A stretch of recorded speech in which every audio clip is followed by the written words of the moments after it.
Hello everyone, this is Anuradha Sharma and you're watching my channel IELTS with Anuradha. You will hear a conversation between a male clerk in a hire company and a woman customer. First, you have some time to look at questions 1 to 5.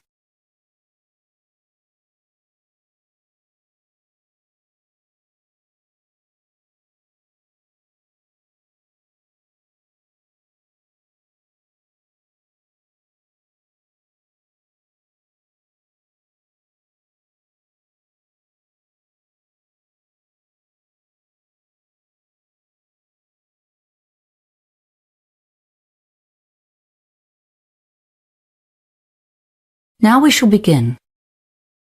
You should answer the questions as you listen, because you will not hear the recording a second time. Listen carefully and answer questions 1 to 5. Hello, welcome to Harry's Hire Company. How can I help you? Oh, hi, yes. I've come in to find out about renting stuff for a 21st birthday party. Yes, of course. First of all, what date is the party? It's next Saturday. That was the closest we could get to the actual birthday, which is the 22nd of November. Gosh, it's hard to believe it was 21 years ago. Seems like yesterday. So the 18th of November? No, sorry, I meant the following Saturday, the 25th. Okay, we have just about everything here. Tableware, marquees, you name it, we rent it. What size of event are we talking about here? Yes, that's a good question. We were planning to have about 40 people, but you know how these things grow, and it went up to 60 at one stage. I think it's back to 55 now. Yes, that's right. It was all getting a bit out of hand. Okay, and what kind of catering and entertainment are you having? We can help with entertainment hire too. You know, if you need microphones or a sound system. Oh, that's good. We've booked a catering company and they're providing a meal. It's nothing elaborate, just finger food snacks and then a simple buffet meal. So we'll need all the usual dinner plates and bowls. I suppose 5 dozen of everything. Oh, and knives and forks too, 5 dozen sets. We won't need any cooking equipment because the caterers will do that. And they're providing tea and coffee as well. I see. And do you need any tables or chairs? Well, not tables, because we wouldn't have room for them. But I suppose some extra chairs might come in handy. What type do you have? Come over here and I'll show you. We have a couple of different kinds. We do have the folding wooden ones, like these. But the most popular ones are just those stackable plastic garden chairs. We rent a lot of those. Yes, the plastic ones look great. Maybe 40 of those. Okay. I'm making a list here as we speak. Was there anything else? Oh, do you want small or medium glasses? People generally want both sizes. Yeah, better get both kinds. 4 dozen of each. And what else? The caterers are supplying a punch bowl, so that's okay. Oh, I know. What about 6 ice buckets for keeping the drinks cold? We're providing all the drinks because I have a friend who's helping us with that. I suppose this is going to get very expensive. Before you hear the rest of the conversation, you have some time to look at questions 6 to 10.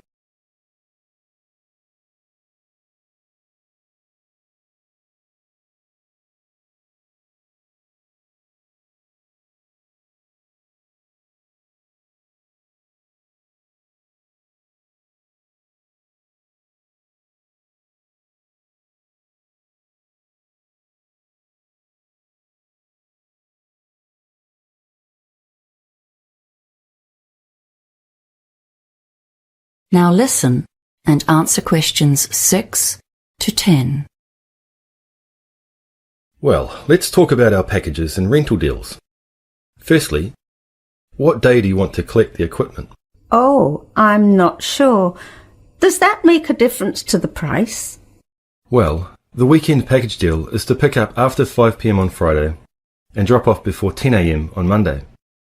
That will be $1,600 plus tax. If you want to save a bit of money, you can collect the equipment on the day of the party before 5 p.m. and drop off on the Monday before 10 a.m, and that will be $1,350 plus tax. That's called the same day package. Your party numbers come between our small and medium price packages, I'm afraid.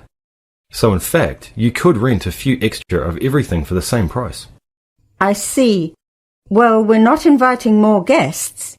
I think we have quite enough already. Are there any other hidden charges with those packages? No, not really. But if you want us to drop off and pick up at your house, there is an extra home delivery charge of $50, provided you live within 10 kilometres of here. Oh, and if you want to take out breakage insurance, that's a $60 flat fee. Otherwise, you pay for every item you break at the replacement cost. Wow, so how much is that then? I bet that soon adds up. Well, yes, it does a bit. Let's see. Tableware is $3.55 a piece, small glasses are $3.50, and medium glasses are $4.40. Oh, and if you break a chair, they're expensive, $15 each. And you'll be surprised what happens when the party gets going. Yes, insurance sounds like a good idea. And I think I'll take the weekend package deal, thanks. It's much more convenient, isn't it? And not much more expensive. Okay, so let's take a few details then. Your name?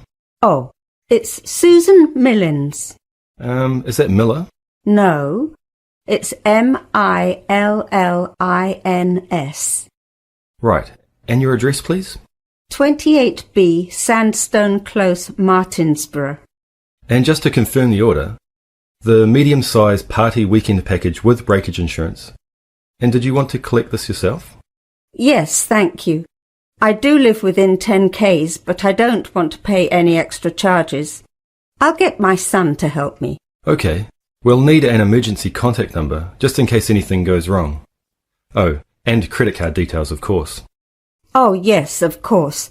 The phone number is 084-398-7695. Okay, thank you. And now the credit card. That is the end of section 1. You now have half a minute to check your answers.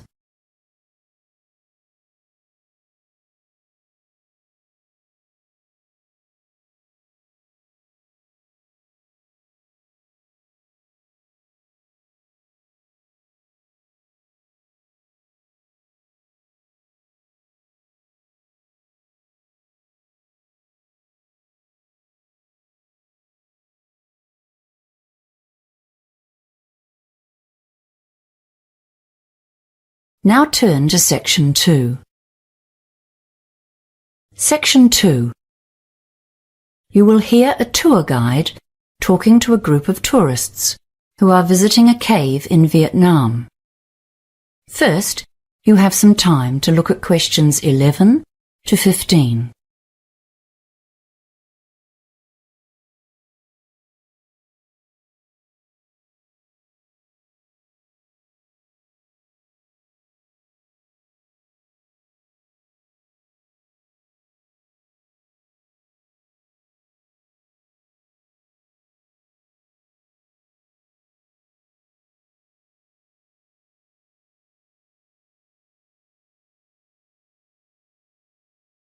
Now listen carefully and answer questions 11 to 15. Good morning, everyone.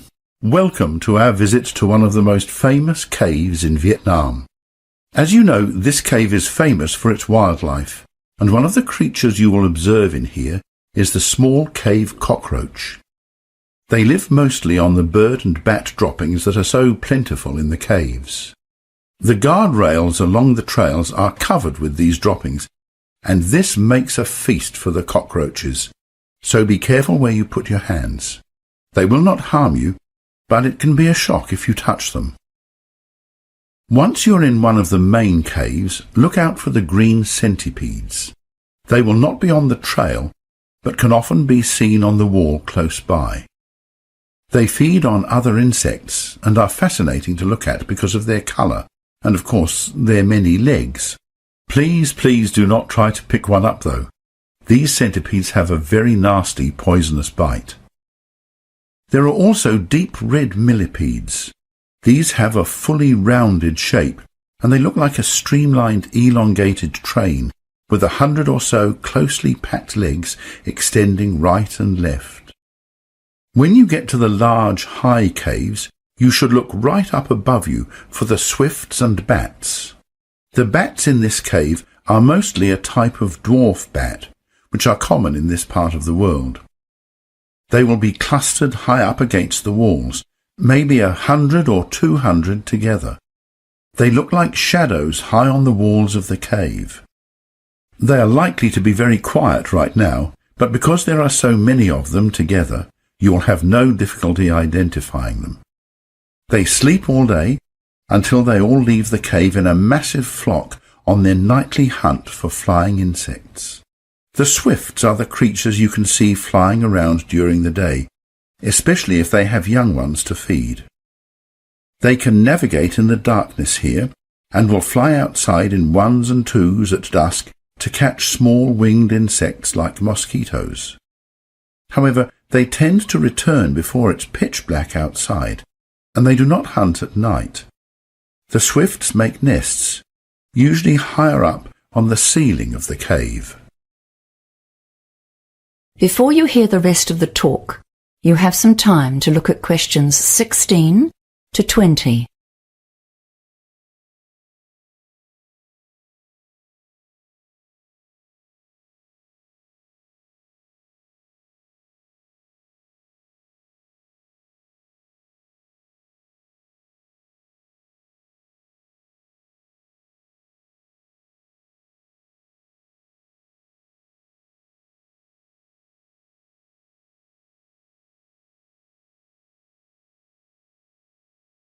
Now listen and answer questions 16 to 20. The paths tend to run around the edges of the large caves. Mostly this is because the centre is a mound of guano, the bird and bat droppings. This is also the source of the strong smell inside the caves. You may not like this smell, but the locals know its economic value. They have harvested the products of these caves for centuries. The guano is very valuable as fertilizer, and so it's collected each year, once the young birds have grown and the swifts have abandoned their nests. The guano is not the only valuable byproduct of the wildlife here. As you travel through the caves, you will notice some bamboo structures. These very flimsy-looking sets of poles that go a full 100 metres right up to the roof are what the locals climb up to gather the swifts' nests. These are even more valuable than the guano, as they are the main ingredient in bird's nest soup. Before you begin, it's time for some safety instructions. As you probably know, this is a huge limestone cave that goes about 1 kilometre back into the hills, and in places it's 100 metres in height and 300 metres wide. There's no need to crawl around in here as you do in other caves, but it's dark inside, of course. That's why I insisted you bring a working light. Please check that it shines brightly, and ensure that you stay together with others who have a good torch. In one of the larger areas of the cave, the roof is pierced, so some sunlight will get through. It is best to turn your torches off if you can see well and save your batteries. It's a good idea to put your waterproof jacket on now. The walls may be wet, but that's not the main reason for the jacket. The bats and birds do excrete, and they're above you, so just in case. And of course, your hat or hood also keeps you safe from animal droppings. It's not advisable to use the guardrails as handholds. There are lots of droppings on those rails, and don't forget the cockroaches. You absolutely must follow the marked trails. The guardrails on either side are put there so that you cannot mistake them. We take no responsibility for your safety if you go over or under the rails into other cave areas. Keep your torches shining on the path whenever you are moving, just to be sure of your footing, and don't try to go too fast. You might trip, and you will certainly miss some of the fascinating wildlife in the cave. Now, it's time to begin the tour. That is the end of section 2. You now have half a minute to check your answers.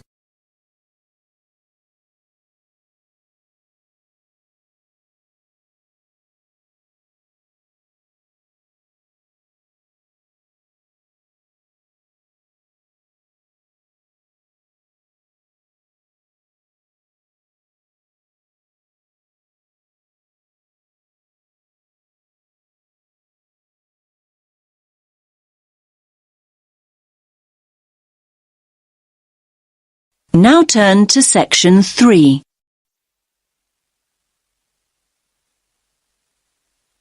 You will hear 2 students and a tutor discussing their plans for next year. First, you have some time to look at questions 21 to 24.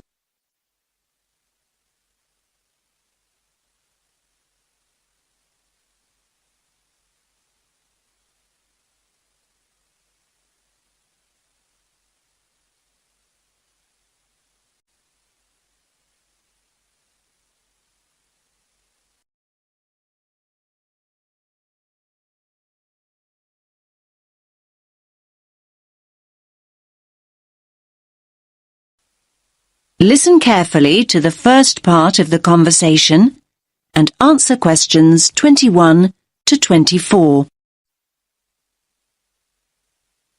Hi Mark, how's it going? Oh, hi Lily. I'm okay. Have you decided what course you're going to apply for then? Yes, illustration. I've already applied to one college actually. I didn't even know there were places that did just illustration. There aren't many. Most combine it with other areas like painting and graphic art.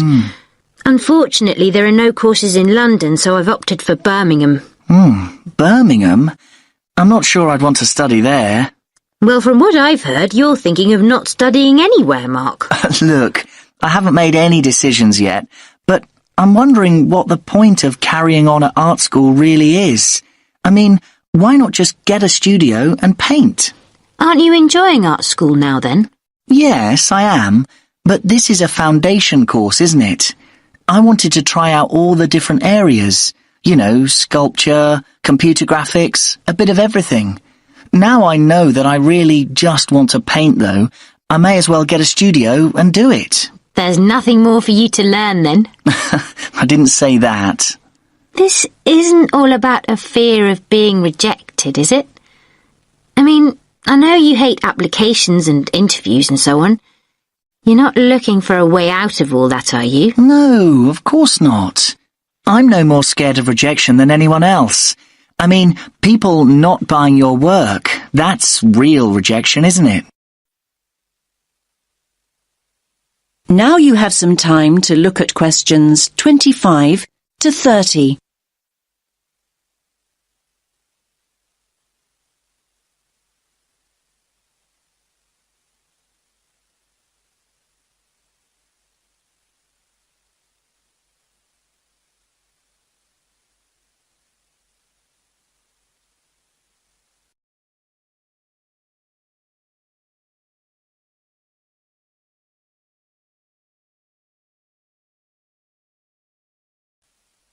Now listen to the next part of the conversation and answer questions 25 to 30. Hi, do you mind if I join you? We were talking about next year and applying for courses. I couldn't help overhearing. What's this all about then, Mark? Is it true that you're thinking of not continuing at college? I'm looking at other options, yes. I've been reading about artists who claim there's no real advantage in learning formally. There's this Scottish guy who just went to Paris and got a studio. He's doing really well now. In fact, one of the fine arts students here dropped out of her course at the end of the first year and just went to Prague. She loves it there. You might just be looking through rose-tinted spectacles there, Mark. There are plenty of people who regret taking that route, you know. For every artist making a living, there are 20 living on the breadline. Okay, I take your point, but I'm thinking about the cost of 3 years at art school as well. Apart from the actual fees, there are all the living expenses.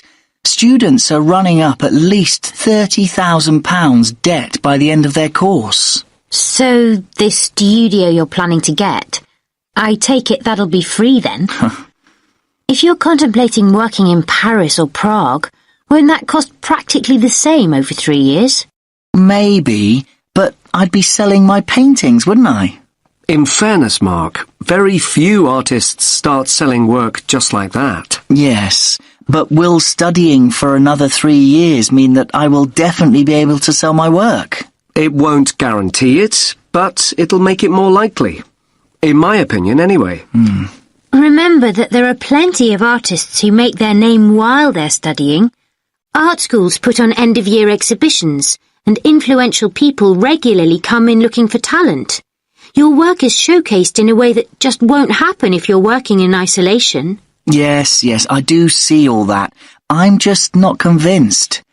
I sometimes question the value of a creative course, full stop. I mean, I often feel almost guilty when I tell people that I'm studying art. I see this look on their face as though they think I should be doing something more useful. I feel that if I get a studio and start working, at least I'd be paying my way. I think the key factor here is that being at art school exposes you to critical appraisal. Perhaps the most essential function of further education is the constant feedback and constructive criticism. It's essential to personal development, no matter what the field is. Yes, we all know artists who paint as a hobby, people who have been doing it for years. They think they're experts and wonder why other people haven't recognised their talents. If only they'd become part of a creative community, they'd understand why that hasn't happened. Yes, I think Lily's right. It's important to keep developing and responding to feedback. Anyway, don't go making any rash decisions. Come and see me. That is the end of section 3. You now have half a minute to check your answers.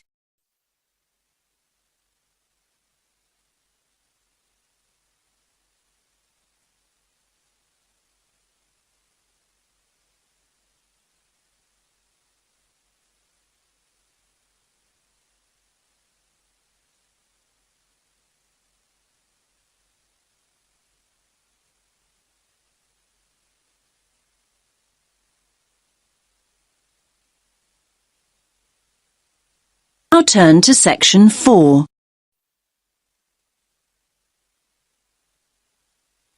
You will hear a woman giving a lecture about the positive effects of laughter.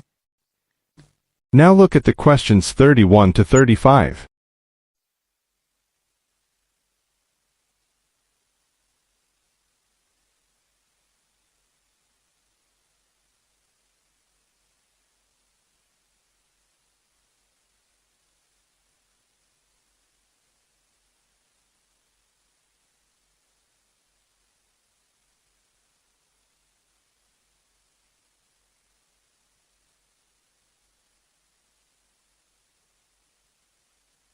Listen carefully to the lecture and answer questions 31 to 35. Good morning, everyone. I do hope you didn't get too wet getting here this morning. The subject for my talk, I think we could all do with some to take our minds off this atrocious weather, is laughter. The laughter I want to look at is specifically related to psychological therapy and the treatment of physiological disorders, something we've been looking at over the last week or so. Now, when we start talking about psychological therapy, laughter isn't something that immediately springs to mind. Therapy is a serious business, and it's generally approached with an appropriate degree of seriousness. After all, people seek treatment and enter therapy for serious reasons. They're often at critical junctures in their lives, and they need professional help. The question is, how is it that laughter can be such a vital part of the therapy process? It's normally identified with humour, and thus generally deemed appropriate only in lighter, more frivolous circumstances, when it's acceptable to find a situation funny. Perhaps this is why so many people in the medical world feel that laughter's frequently misunderstood and undervalued as a cathartic, healing process. Now, humour certainly is one trigger for laughter, but it isn't the only trigger. If we take as a starting point the fact that laughter is a physical process that releases emotional pain, it follows that stress, anxiety and tension may prompt the same response. Psychologists frequently point out that humans don't laugh because they're happy. They're happy because they laugh. Once we accept that laughter and pain are related, we are less likely to be shocked when people laugh in all sorts of painful, even tragic situations. Now look at the questions 36 to 40.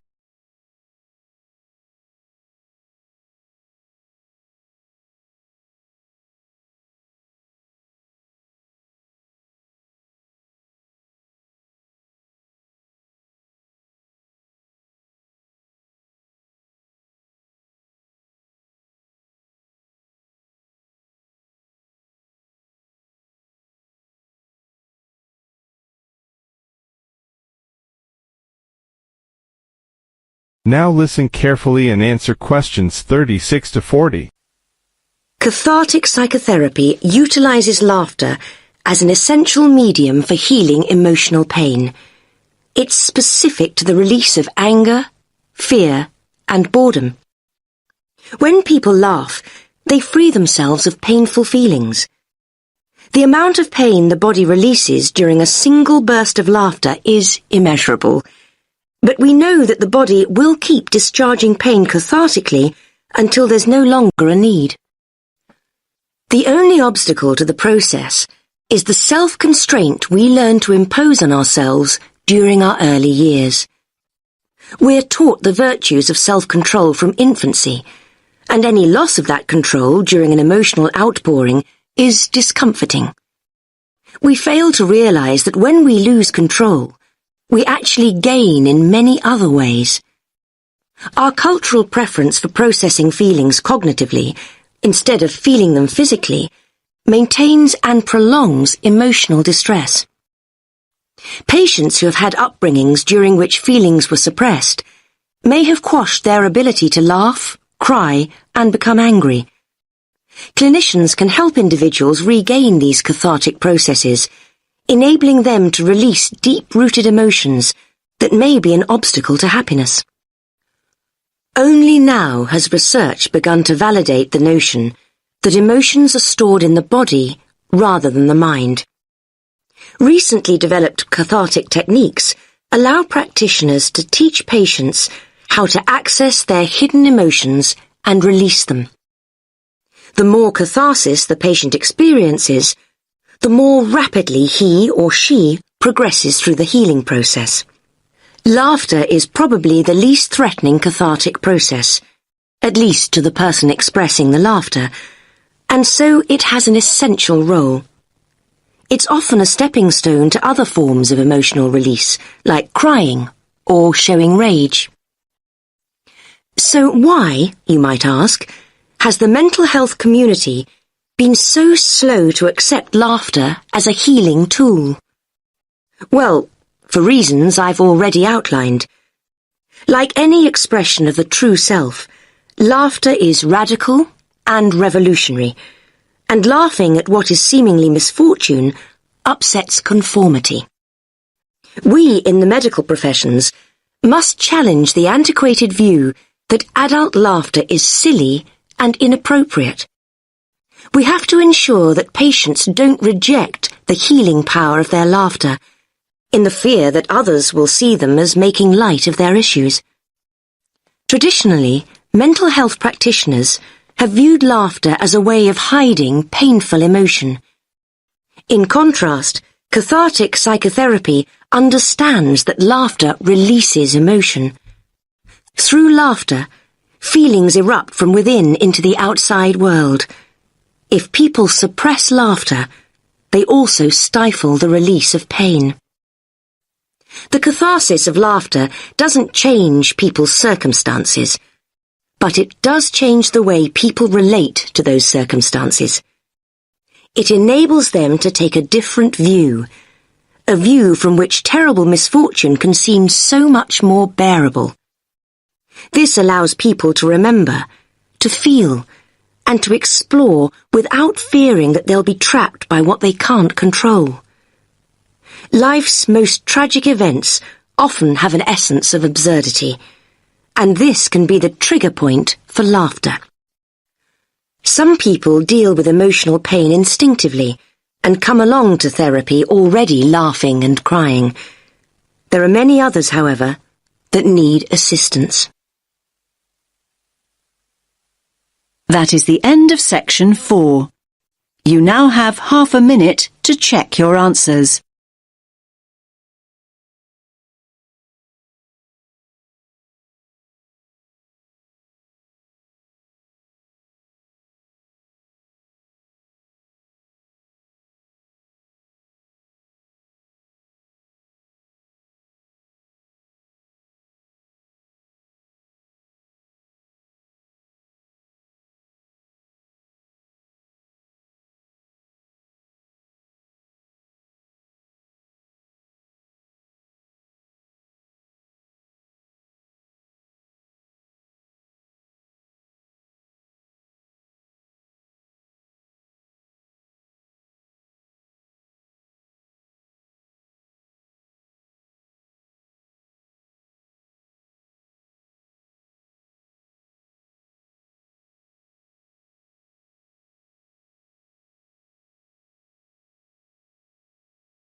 Thank you for watching and stay tuned for more videos.